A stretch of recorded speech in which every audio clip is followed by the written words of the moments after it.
You know what's interesting? It's interesting that now so many of the corporate media pundits are discussing healthcare as though they care about it so much and how Americans are struggling with medical debt.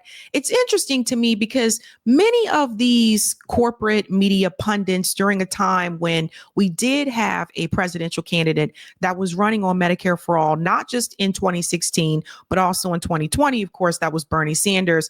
They really did not want to hear it. Not only did they not want to hear it, but they made excuses for it. And they said, oh no, they're going to take your health care away. You can't do it. You can't do it. And now, since the killing of Brian Thompson, the former CEO of United Healthcare, now all of a sudden this discussion about the healthcare system in the United States is in the mainstream. And it is the same corporate media pundits who wanted to convince you not to support Bernie Sanders, who was running on Medicare for all. Those same people now have found their way back into the spotlight, discussing Medicare, discussing healthcare, and advocating for the need of some type of healthcare system that's going to benefit everybody in this country. In fact, one of those pundits is Joy Reid, and you have to see this for yourself, ladies and gentlemen. Not only did she take her time smearing progressive candidates in 2016 and in 2020, particularly over this issue, but also other issues as well. Now Joy Reid is had a come to Jesus moment, so to speak, and now she's discussing healthcare over and over and over and over and over again. I've seen multiple segments on MSNBC where she's talking about this issue because now it is important to discuss it. Because the reality is what happened, what Luigi Mangione is, accused of allegedly doing, it has put the healthcare system in the spotlight in this country. And it's also put the spotlight on the elites, the corporate class, etc. Don't believe me? Check out this clip. This is Joy Reid here with Tom Hartman. And Tom Hartman reveals something here about the real reason why we do not have universal health care in this country. I've discussed it before on the show, and it was actually his show a couple years ago where I found that information out. So listen to this. Joy Reid, as you can tell, obviously is not familiar with this at all. If corporations actually were people, they would be psychopaths. They have no conscience. They have no consideration for other people's feelings. In fact, they don't even have the ability to feel other people's feelings, and that's how they're designed. America has a very strange relationship. The whole politics of this, going back to Reagan, oh, yes, we need to run government like a business and be more efficient and all this. I mean, efficiency is a fine thing, but running government like a businesses are run for profit. Government is run for life, liberty, and the pursuit of happppiness. It's run for the benefit of the people. Generally, that's intangible. It's really difficult to measure those things, many of those things. I mean, so the FBI stopped 8 terrorist attacks. Well, how do you measure that? People don't even know it happened. How do you?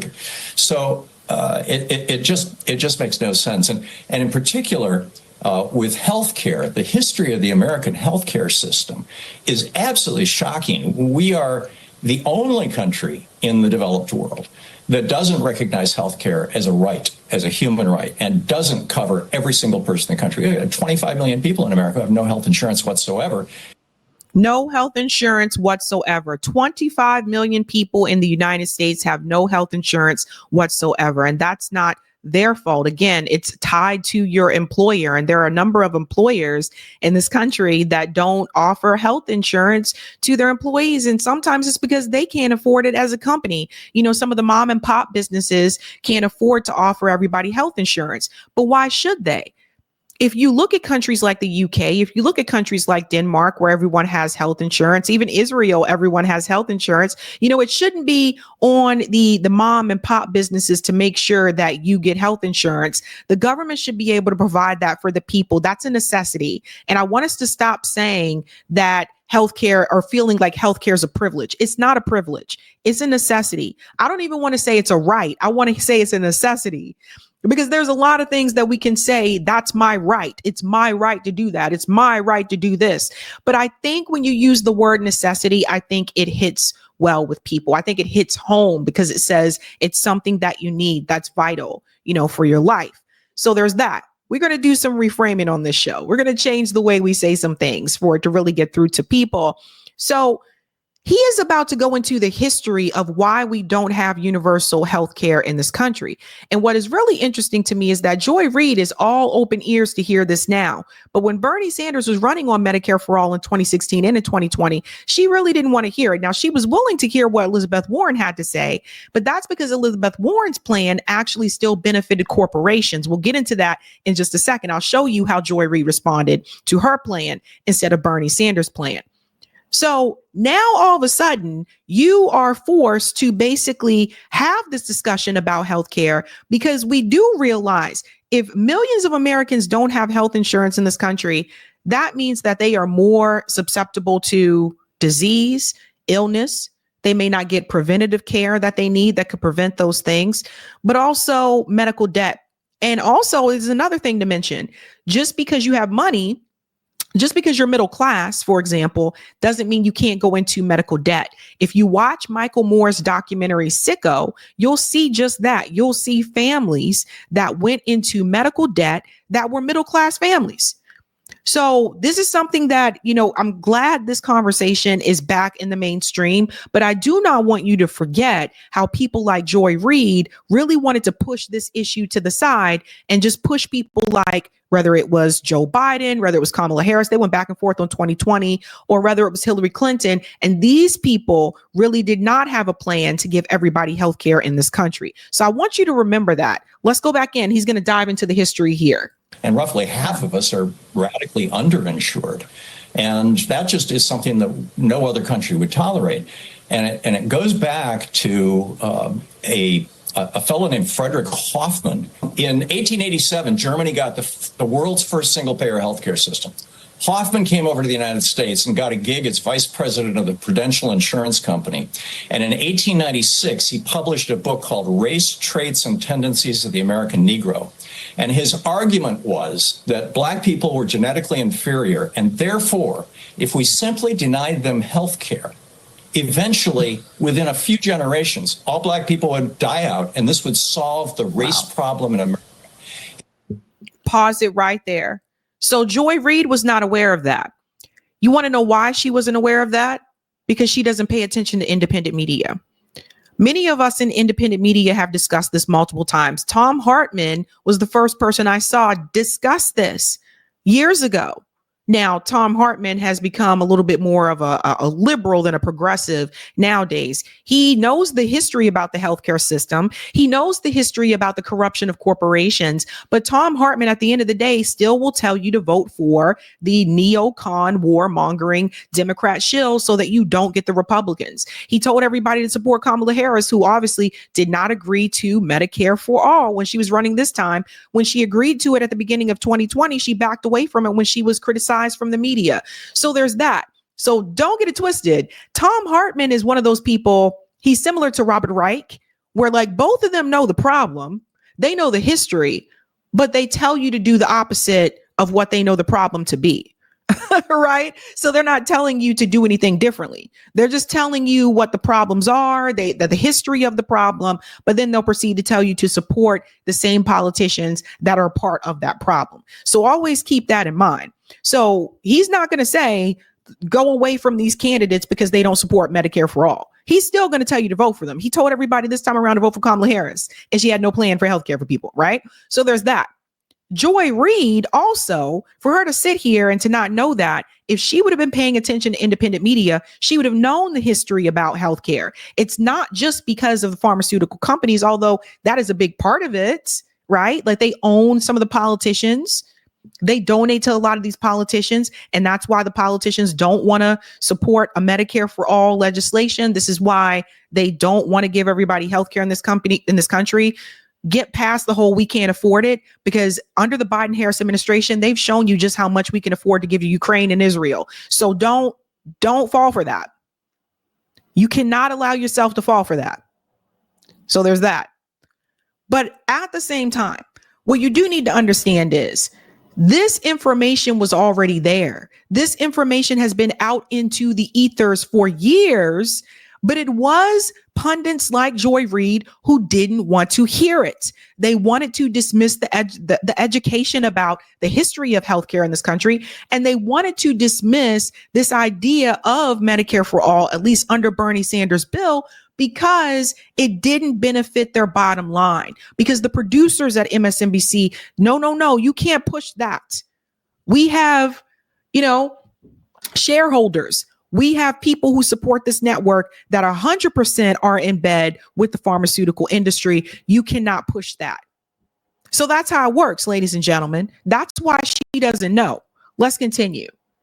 His book was one of the best-selling books in America from 1896 to around 1930. He testified before Congress dozens of times. He testified before all kinds of states. Prudential put him on a nationwide tour. He was the reason why Harry Truman's effort at single-payer healthcare was shot down. He was the reason why FDR's effort at single-payer healthcare was shot down. And he was long dead in 1965 when Medicare came along, but his teachings were actually cited as one of the reasons why there's a 20% hole in Medicare, so that poor people, read that in the South as poor Black people, would show up at the hospital and would thus integrate the doctor's office. So did everybody hear that?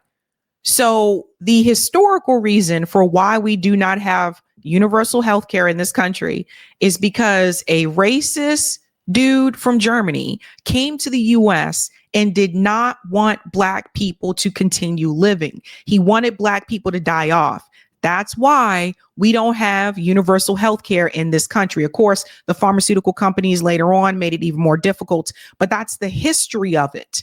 Now, when he went about that way, what he did not take into consideration was the poor white people. And you can see this with Social Security as well, by the way. That whole 20% coinsurance that he's talking about here with Medicare, et cetera. Again, that was implemented to affect Black people so that we would not continue to live on longer. We would not, as he put it, integrate those doctor offices, right? But that also in turn impacted lower income white people. In fact, if you look at history, there are several laws that were implemented to impact Black people that also affected lower class white people. They didn't think about that at the time. So what did I tell you? What I told you guys? Oftentimes, these rules or laws that are put in place to affect the Black community, it is not uncommon for them to eventually trickle down to poor white people. Don't forget that. Let's continue. I mean, that's how we got a privatized healthcare system rather than essentially a socialized healthcare system like everybody else has, where the government makes sure that everybody is covered. It's just an insane story. I wrote a book about the hidden history of American healthcare, and I was just astonished when I learned this backstory. That is. Everyone should, I recommend, if you can read the book, read the book. Don't take his political advice, because he's saying all this and he's going to tell you to vote for the people that don't support universal health care. Just FYI. But if you can read the book, read the book. It's amazing. This is why we booked Tom Hartman, because that is an important history. And if you go all the way back, it is big medicine that opposed having Medicare at all. They've always opposed it, right? They've opposed the idea of single payer and of public health care for a long time. But also you've had Americans on the right really sort of trained to also be against things like Obamacare until they get it. To pause. Now she's trying to conflate Obamacare with universal health care. That's not the same thing. And I don't want you to think it's the same thing. Obamacare didn't cover everyone. Universal health care would cover everybody. It's not the same thing. She's also trying to put all the blame on the right. And that's why she leads with Obamacare. She says, oh, well, the people on the right didn't want Obamacare. A newsflash. There are Democrats that didn't really want Obamacare either. And Joy's not going to tell you that. But the reality is neither one of those parties, those politicians in Congress, Democratic Party and Republican Party, neither one of them really wants universal health care because they belong to the pharmaceutical industries. If you're getting money from Blue Cross Blue Shield, Aetna, or Cigna, you're basically being paid to legislate in a way that is going to benefit them, not in a way that is going to work against them. That's how it works. We give you some money to hush you up, and in return, you make sure you pass legislation that's going to keep us going. That's how this works, folks. That's how it works. So Joy Reid is now taking this opportunity to let me put the blame on conservatives instead of saying, let's put the blame on both of these parties with the healthcare system in this country, because neither one of them have moved forward to pass legislation to give everybody healthcare in this country. That's what she should lead with, but she's not going to do that because the gatekeeping network that she is on pays her to make it seem like everything is the Republicans' fault. That's how it works. Want to repeal it because ideologically they think it's communism or socialism, to want to get rid of it. But at the same time, they too are suffering from a lack of access. In red states, they're still fighting to just get Obamacare, unless they sort of sneak it in the way that it was done in Kentucky, or when there's a Democratic governor elected. And then Obamacare is not universal health care. And Tom Hartman knows that. So she's trying to pass off Obamacare as universal health care. As soon as a Republican, they go back to wanting to repeal it. How do you explain this disconnect where people have literally been primed for this sort of Tea Party opposition to getting the thing that they're then mad that they cannot get? I think to a large extent, what we find is that if you pull back the curtain over at the GOP and on all of these right-wing think tanks and publications and whatnot, what you find is a group of billionaires who basically don't want to pay their damn taxes. And yes, this is a problem. And so, when Barack Obama came out with a program that was essentially the program that the Heritage Foundation had come up with, Obamacare. Mitt Romney did this in Massachusetts. It was a conservative plan. They went to the mat, brought out the Tea Party, tried to take him down for it. And now we reach this point. Did it surprise you how kind of gleeful people were being about this guy who was sort of treated like a Robin Hood? And it wasn't just liberals, again, it was conservatives as well. And it's not just Republicans who embrace the sort of neoliberal idea that the market can fix everything. It is also Democrats who sort of bought into it. So were you surprised that people's sort of genuine rage was sort of elicited by this murder? Joy, you're surprised because you are in a different class bubble. This is how you can tell that they're not in the same bubble as a lot of people watching this show.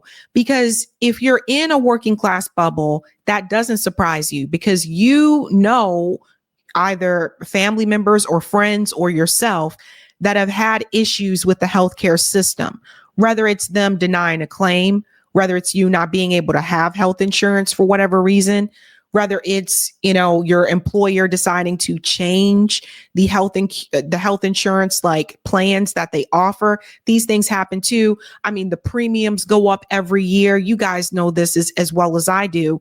But with Joy Reid, again, these are people that are in certain bubbles. They're millionaires, most of them. Joy Reid, Morning Joe, most of them are millionaires. I think Mika and Joe have like a penthouse apartment last time I checked in New York City. I mean, come on, you don't get that with chump change. So let that sink in. They're not in the same class as a lot of Americans that are asking for universal health care or a fix to the healthcare system. So she's surprised that some people were cheering on what Luigi did.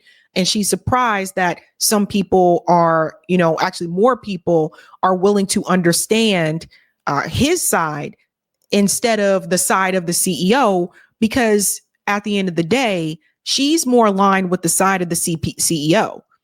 She's more aligned with that bracket. And although Luigi came from an affluent family, even he was able to understand the system and how it was skewed against particularly those that are poor, that are low income, and also just the debt trap that the health insurance companies have become. So he understood that.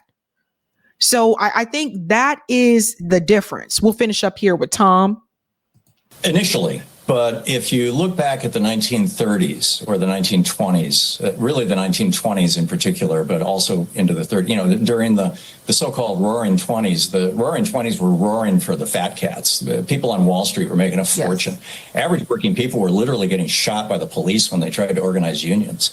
Wages fell during the 20s, for average working people. And so who became the heroes of that era? The bank robbers, right? Bonnie and Clyde. And John Dillinger and all these guys. And why the bank robbers? Well, because the banks were ripping us off. The banks were speculating in Wall Street. The banks stole people's money in 1929 with the crash. So, when you think of it in that historical context, it makes a certain amount of sense. And Robin Hood himself, he was stealing from beating up and stealing the tax collectors for the king. And that was during an era when you weren't allowed to own your own property. So it actually makes a certain amount of sense. Yeah, so that's one segment there, but she's had numerous conversations about this. Here's another one when we're talking about what insurance companies can actually deny. She also seems to be surprised about this one. Listen to this one. The idea of unnecessary care. If you need anti-nausea medication because you can't keep food down, that seems to me to be necessary care, but they're still saying no. The idea of unnecessary care. If you need anti-nausea medication because you can't keep food down, that seems to me to be necessary care, but they're still saying no in cases like that. These gentlemen have something called fiduciary responsibility. That means they have to, of course, return as much money to their shareholders as possible. That's their legal responsibility, just like as journalists, your responsibility or my responsibility is to tell the truth and inform people. So if people are paying them a premium, which she does not do, to tell the truth and inform people. She's not a journalist. She's a commentator. And no, she does not do that. So just, the look on her face is hilarious. Oh boy. To pay for their insurance, and in exchange for that premium, they're getting care. The company is going to make the most money for shareholders by providing the least care. So to them, it makes a lot of sense to determine things that are unnecessary. And there seems to be some callousness. ProPublica did release and leak some video of a couple of nurses or people who work for United Healthcare sort of laughing about denying care. I mean, there's a callousness to the industry as a whole. I take it is not like this in other countries. Yeah, it's not like this in other countries because this industry doesn't really exist, which is, I believe, a positive. Health. Again, she was told it was not like this in other countries back in 2016. You see how aloof she pretends to be? Oh, gosh, it's not like this in other countries, right? You see how she pretends this is a role that she is playing. We're going to go back and look at one of the older videos and you'll see what I mean. Profit is not tied to health care. The quality of care you receive is not tied to how much an executive gets paid or how much money they're returning to shareholders. It's just based on what you need and what will make you healthy again. If Medicare and Medicaid are ultimately privatized or TRICARE is privatized, how much will United Healthcare benefit from that? United Healthcare would benefit quite a bit. United Healthcare is already in Medicare privatization with Medicare Advantage, which is when they convince the elderly with predatory, dishonest advertisements that this private plan is better to replace the public plan. And that ends up ripping off the taxpayer.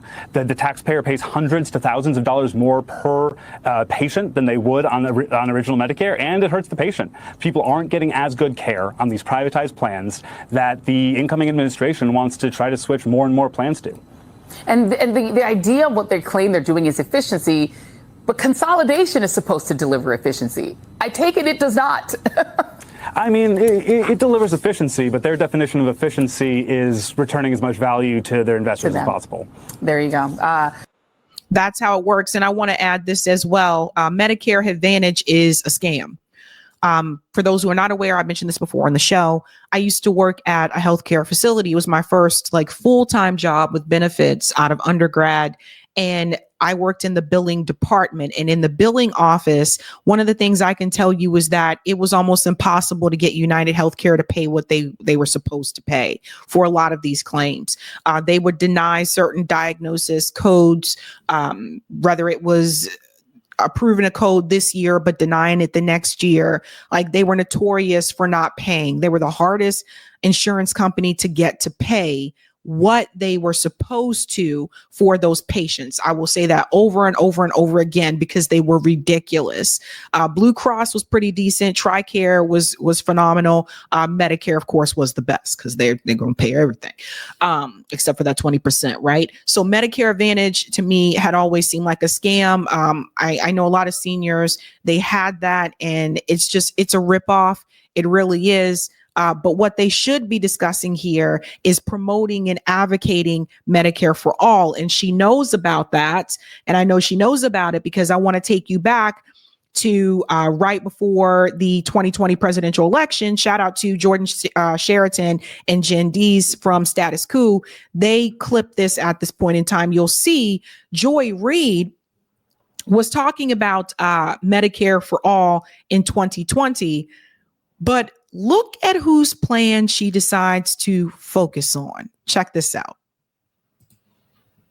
Mayor Pete calls that Medicare for all who want it. Now there's option 2, which is Medicare for all, which is at the center of Bernie Sanders and Elizabeth Warren's campaigns. Now there's been much hand-wringing over how the country would pay for something like this, which has led Warren to release a detailed plan on just how she would fund universal single-payer health care. So how will this affect your paycheck? Let's take a look. Okay, here's your paycheck. Oh, wow, you're doing really well. Under Medicare for all, this line, let's show this line that shows your insurance premium. Oh, here we go. We have to swipe it. Oh, there we go. Who shows your insurance premium. There it is. That would actually go away. As Rachel Maddow would say, poof. You can't see it here, but your employer's contribution also poof. So maybe your boss will pay that money to you instead as more salary. One can hope. And notice how she sells this. That's $71. Maybe that'll go to you instead. And notice whose plan she focuses on. Elizabeth Warren's plan. Bernie Sanders wrote the Medicare for all bill, but when she decides to discuss Medicare for all for the 2020 presidential election, she dives into Elizabeth Warren's plan. And there's a reason for that, because Elizabeth Warren's plan still benefited corporations. It still benefit corporate interests. And that's important for people to fully grasp, ladies and gentlemen. What they were doing here is that they weren't going to dive into the Bernie Medicare for all plan because it didn't benefit corporate interests. So because Elizabeth Warren was basically like a second tier, like to Bernie Sanders, when you're looking at policy and platform, they were willing to push her and promote her because, as she said on the debate stage, she's a capitalist to her bones. Remember that? So she bragged about being capitalist, which also means that her plans in some way, shape, or form were still going to benefit corporations. So everybody see the writing on the wall. That is why they decided to dive into her plan while ignoring Bernie Sanders' legislation, which he wrote, and pretending like he had no plan. This is how they manufacture consent on corporate media. This is why I tell people sometimes, turn off the corporate news. Turn it off. Because the more you watch it, the more you see it, especially if you don't have extra information to know what they're lying about. This is how they continue to try to brainwash people. I think it's changing since Kamala lost the election because people realize how much they were lied to about that presidential election and her chances of winning. But this is the consent. This is how they're going to manufacture consent. They have two candidates that supported Medicare for all at that point in time. But instead of showing you both of their plans, they only choose to focus Elizabeth Warren's plan because it has corporate interests attached to it. Let's continue. And then this line, swiping again, the one that shows, there it is, that shows your Medicare and Medicaid taxes, that stays the same under Warren's plan. So would your federal income tax, because Warren's plan finds other ways to pay to put everyone on Medicare. So that line also stays the same. That's why you hear her saying that your costs would go down. More health care, more paycheck, and a tax on billionaires to pay for it all, which may be why some people are not a fan. Didn't Bernie Sanders say that your costs would go down as well?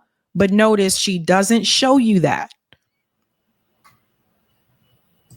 So Jordan Sheraton and Jen Dees, they point out something about this. Listen to this. I've paid over $10 billion in taxes. I paid more than anyone in taxes. So I don't even know where to start, and I'm kind of surprised because Wendell Potter I actually like. He used to work for Big Pharma and basically has been a whistleblower ever since. He says, like, I was part of the people pushing the propaganda that against Medicare for All. So I'm kind of surprised he went along with this. I did a video last week on Elizabeth Warren's Medicare for All plan.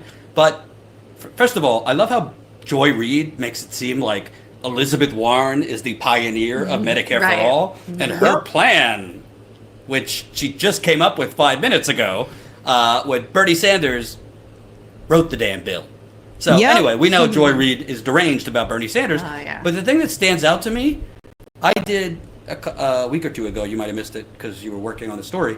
I put the headline, when they say Bernie's pie in the sky, I'm not a pie in the sky person. I think we have the money to pay for all this already. Oh, absolutely. But Elizabeth Warren's plan is actually pie in the sky. Its provisions, I don't know if you had a chance to look at it, are, well, we're going to, the money is, we're going to put a $9,500 employer head tax on. So every employee, the company is going to have to pay $9,500.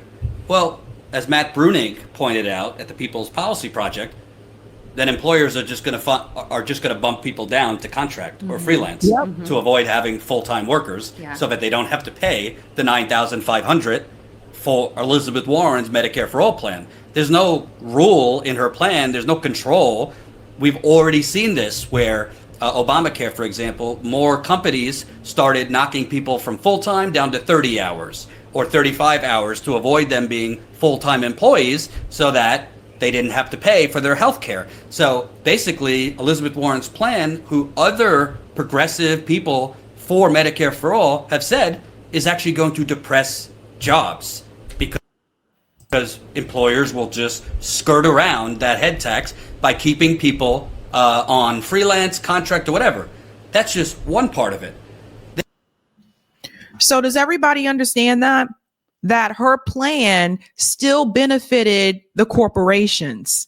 So that's the thing. That's why Joy Reid felt comfortable promoting Elizabeth Warren's plan and diving into that, but not diving into Bernie Sanders' plan because it did not give that leeway to corporations. And there's one more part here. And the rest of her assumptions for the money that she's going to pay for it is we're going to pass immigration reform, something that hasn't happened in 30 years. We're going to pass, immigration reform. A defense cut. We're gonna cut the military, even though she's voted for both of Trump's insane military budgets that increase the military budget. So can you imagine if Bernie Sanders' Medicare for All plan pay-fors, as Nancy Pelosi likes to put it, were just the assumptions that, we'll just pass immigration reform, so money will come from that. Oh, and we'll pass that small thing like cutting the defense budget. It's ridiculous. It is a fantasy budget. I would rather Elizabeth Warren and, frankly, Bernie Sanders come out and say, you know how we're going to pay for it? We're going to cut the military in half. We're going to cut the subsidies to Goldman Sachs, to Pfizer, to Raytheon, and we're going to, instead of printing money for war, we're just going to print the money for this. And there you have it. And so I wanted to show you this because I wanted you to see again how these corporate media pundits now all of a sudden they're actors. Let's just call them actors. Okay. They're all pretending now that this is new information to them, that they're surprised, like, whoa, wow, whoa, that type of thing. Joy Reid has been covering this over and over and over since the shooting in New York. And one of the things that you'll notice is that now she's saying more so that, like, wow, yeah, the system is an issue. But she still tried to, even in that segment with Tom Hartman, put the blame on the conservatives, on the Republican Party, instead of putting the blame on the elites that control the system that is in place. So I can say this again, when it comes to healthcare, this is not a Republican Democrat issue. It is top bottom.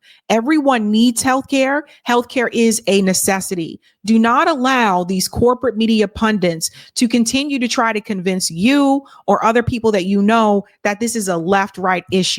Healthcare is a necessity that everyone needs. Hey guys, this was a Sabby clip. If you like what you saw, hit that like button and subscribe.